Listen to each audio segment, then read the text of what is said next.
ক্বালা আলাম আকুল ইন্নাকা লান তাস্তাতিয়া মাইয়া সাবরান। সূরাতুল কাহফি সূরা নম্বর 18 আয়াত নম্বর 72। তিনি বললেন, আমি কি বলিনি যে নিশ্চয়ই তুমি আমার সাথে ধৈর্য রাখতে পারবে না? আমরা যখন আয়াত নম্বর 67 পড়েছিলাম তখন বলেছিলাম এই আয়াতটা খুব গভীরভাবে বোঝাতে পারবো না, এখন পরে বোঝাবো। তো আজকে আয়াত নম্বর 72-এ যে কথাটা উঠে এসেছে আবার কিছুটা ওই ওই আয়াতটার মতো কাছাকাছি।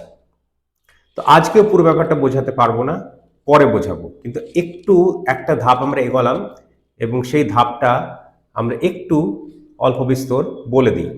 ওইখানে যে আয়াতটা ছিল সেটা ছিল কলা ইন্নাকা লান তাস্তাতিয়া মাইয়া সবরান। এখানে শুধু দুটো শব্দের যোগ হয়েছে, আলাম আর আকুল, আর বাকি পুরো আয়াতটা একই। তাহলে ওই অনুবাদটা ছিল তিনি বললেন, অর্থাৎ খিজির আলাইহিস সালাম বললেন, নিশ্চয়ই তুমি আমার সাথে ধৈর্য রাখতে পারবে না।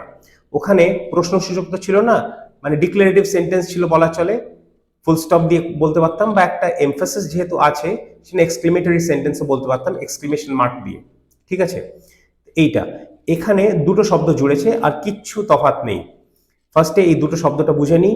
আলাম, আগে বলেছি এটা প্রশ্নসূচক শব্দ, তার মানে এই সব মানে এই বাক্যের পরে এই সেন্টেন্সের পরে একটা কোয়েশ্চেন মার্ক থাকবে, এইটুকু। আর আমরা ওইটা যে কোনো শব্দ দিয়ে রিপ্রেজেন্ট করতে পারি। এখানে কি দিয়ে রিপ্রেজেন্ট করেছি? লাম মানে হচ্ছে না, আর আকুল মানে আমি বলেছি, তাহলে লাম আকুল আমি বলিনি, এই ব্যাপারটা হলো।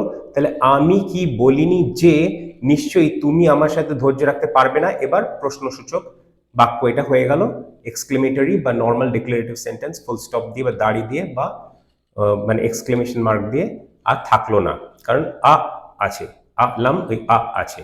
ক্লিয়ার হলো? তাহলে এইটা যেহেতু আয়াতটা মূলত একই, তাহলে এইটা সেকেন্ড টাইম যেহেতু খিজির আলাইহিস সালাম বলছেন মুসা আলাইহিস সালামকে, একটু জোরালোভাবে বলছেন, আর সেই জোরটাই ক্যাপচার করা হয়েছে এই দুটো অ্যাডিশনাল শব্দ দ্বারা।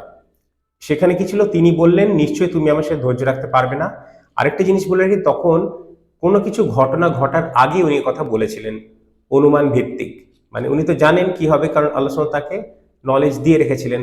আর এটা একটা ঘটনা ঘটে যাওয়ার পরে বলছেন, সুতরাং একটা ঘটনা যখন হয়ে গেছে আর একই কথা উনি আগে বলে ফেলেছিলেন, মানে বলেছিলেন, তাহলে একটু জোরটা স্বাভাবিক, এটাই এক্সপেক্ট করা যায়, এটাই আমরা এক্সপেক্ট করতে পারি। তাই সেটাই আমরা এক্সপেক্ট মানে করতে পারি, তা করছি, মানে দেখছিও। তাই সেন্টেন্সটা সেভাবেই কনস্ট্রাকশন হয়েছে, এইভাবেই খিজির আলাইহিস সালাম দ্বিতীয়বার ওনাকে বলেছিলেন।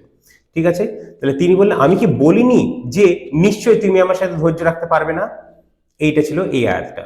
এর আর বেশি কিছু নেই, এর আরেকটু আছে, কিন্তু সেটা এখন বোঝানোর সময় নয়, ঠিক সময় আমি বোঝাবো। তাহলে তফাৎটা আপনারা বুঝে নিয়েছিলেন। ওইখানে দুটো শব্দ আলাম আকুল, এই দুটো শব্দ ছাড়া বাকি সেন্টেন্সটা পুরো এক, পুরোটা একই রকম থাকবে। তাহলে নর্মাল সেন্টেন্স বা ডিক্লারেটিভ সেন্টেন্স বা এক্সক্লেমেটরি সেন্টেন্সটা কোয়েশ্চেন ইন্টারোগেটিভ সেন্টেন্স কেন হচ্ছে? থাকার কারণে, আলাম, ওটা হচ্ছে প্রশ্নসূচক শব্দ। ঠিক আছে, ক্লিয়ার হলো? আর আরেকটা জিনিস হচ্ছে, ওখানে উনি আগে থেকে বলে দিয়েছিলেন তুমি ধৈর্য রাখতে পারবে না। ঠিক আছে, তো তখন মুসা আলাইহিস সালাম বলেছিলেন না, আপনি আমাকে একজন ধৈর্যশীল ব্যক্তি হিসেবে পাবেন, মানে কথাগুলো হয়েছে, আমরা সব পড়েছি। এখানে একটা জিনিস বলে রাখি, পরে আরেকটু বলবো, একটু বিস্তারিত বলবো পরে যখন উপযুক্ত সময় আসবে। এই আয়াতটা নিয়ে মানে 67 72 বা দুটোই মনে রাখতে হবে আপনাদেরকে। ঠিক আছে, ঠিক আমি সময় মতো তুলে ধরবো যেটা তুলে ধরতে চাইছি। সে ব্যাপারটা হচ্ছে যে এই তিনটে যে ঘটনা ঘটবে আমরা জানি সকলেই, খিজির আলাইহিস সালামের স্টোরি আমরা জানি সকলেই, মুসা আলাইহিস সালামের সঙ্গে যে ঘটবে সেটা আমরা জানি, শুনে থাকি। এই তিনটে জিনিস জেনে নিয়ে খুব মানে বাহ কি সুন্দর ইনফরমেশন পেয়ে গেলাম, এইটা উদ্দেশ্যই নয়। এইটা উদ্দেশ্যই নয় যে এই তিনটে ব্যাপারে জেনে নিলাম, কি লাভ হলো? বরং আল্লাহ সুবহানাহু ওয়া তাআলা মেথোডোলজি, আখিরুজ্জামানে চলার মেথোডোলজি শেখাচ্ছেন এখানে। যে যখন আখিরুজ্জামানে সেরকম মানে ব্যক্তি খিজির আলাইহিস সালামের মতো, খিজির আলাইহিস সালাম তার কি দ্বিতীয় কেউ হবে না? উনার মতো ব্যক্তি যে টিচার হিসেবে ফাংশন করার দক্ষতা, ক্যাপাবিলিটি রাখে, ক্যাপাসিটি রাখে, এবিলিটি রাখে, ঠিক আছে, একরকম ফাংশন করছে, তখন উনি যা কিছু বলবেন বা করবেন বাকিদের অদ্ভুত মনে হবে, কিন্তু সেটা কেন করছেন উনিই বোঝেন, আর উনাকে জিজ্ঞেস করলে উনি অবশ্যই ব্যাখ্যা করতে পারবেন। এই ব্যাপারটা একটু লক্ষ্য রাখা উচিত।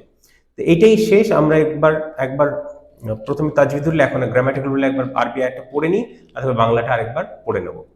ক্বালা আলাম আকুল ইন্নাকা লান তাসতাতিয়া মাইয়া সাবরান। তিনি বললেন, আমি কি বলিনি যে নিশ্চয় তুমি আমার সাথে ধৈর্য রাখতে পারবে না?